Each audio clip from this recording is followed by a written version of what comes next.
Welcome to Auto Foresight. 9 minutes to charge from 10 to 70%. That number changes the conversation around public charging stops completely. But for EV buyers watching this from Europe, one question follows immediately. Does a battery that charges at megawatt speeds survive the same number of years as one that charges slowly overnight? The BYD Seal 06 GT launched in China on April 2nd, 2026 as the first mass-market EV to bring flash charging into a segment that typically starts under $25,000. The question is whether the technology that makes that 9-minute number possible is actually safe to use every day. The Seal 06 GT is a battery electric sports sedan positioned well below BYD's flagship Seal in the lineup. Pricing starts from the equivalent of approximately $18,700, rising to around $24,600 at the top of the range. Figures based on the confirmed Chinese launch pricing converted from yuan. That puts it in a segment where most rivals are still charging at 40 to 50 kilowatts. The Seal 06 GT is not competing on those terms. The car launched in China on April 2nd, with European arrival scheduled for the third quarter of this year. The timing is deliberate. BYD is using this model to demonstrate that megawatt charging is viable in a non-flagship car before the wider European charging network is ready to support it at scale. That positioning makes the durability question more than academic. It is the first thing potential buyers in the UK, Germany, and France will ask. The critical detail that most flash charging coverage has skipped over is the battery chemistry. The Seal 06 GT uses BYD's second-generation blade battery, which runs on lithium iron phosphate chemistry, LFP for short. LFP is cobalt-free and operates at lower voltages than the nickel-manganese cobalt cells used by many competitors. In plain terms, it is inherently more stable under the thermal stress that rapid charging creates inside a battery. BYD has confirmed the flash charging system delivers 10 to 70% in 5 minutes. The pack comes in two sizes, 59.5 kilowatt-hours and 73.0 kilowatt-hours. The larger pack carries a reported range of approximately 630 kilometers under Chinese CLTC testing. That figure will land lower under European WLTP conditions, likely in the 480 to 510 kilometer range, though BYD has not yet published an official WLTP number. The chemistry is the honest answer to the durability anxiety. LFP cells degrade more slowly under repeated high-rate charging than NMC cells do.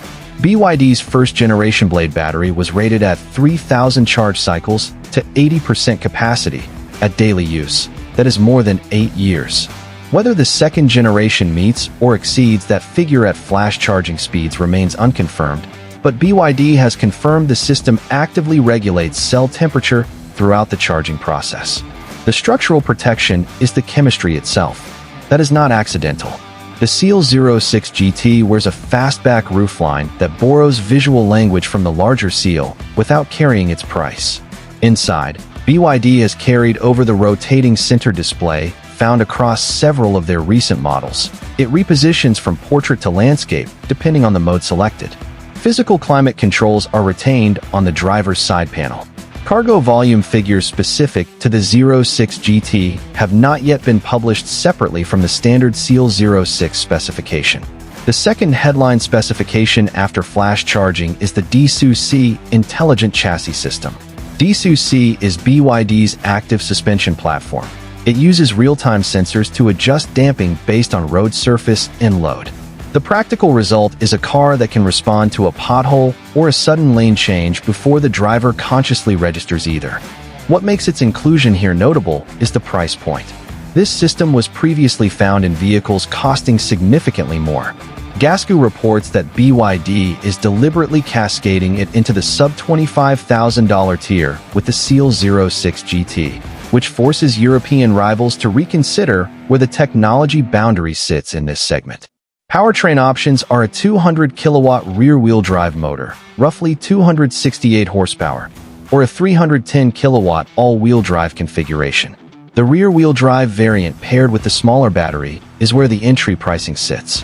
The flash charging network compatibility remains the unresolved practical question. The car is confirmed capable of megawatt-level input.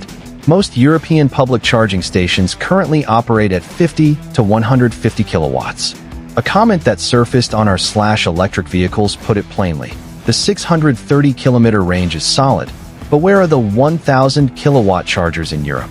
That is not a criticism of the car. It is an accurate description of where the infrastructure currently stands.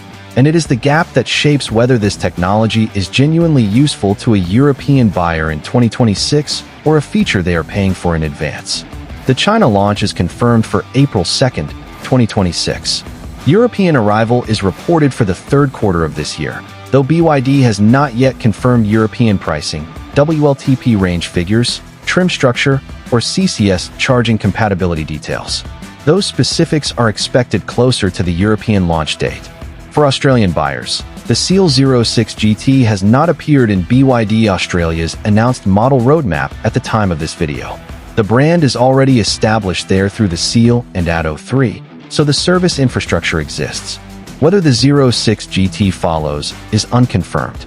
The segment pressure that produced the Seal 06 GT is straightforward to describe. European mass-market EV makers have operated for years on the assumption that megawatt-level charging requires expensive batteries, expensive thermal systems, and expensive cars. This model does not accept that assumption.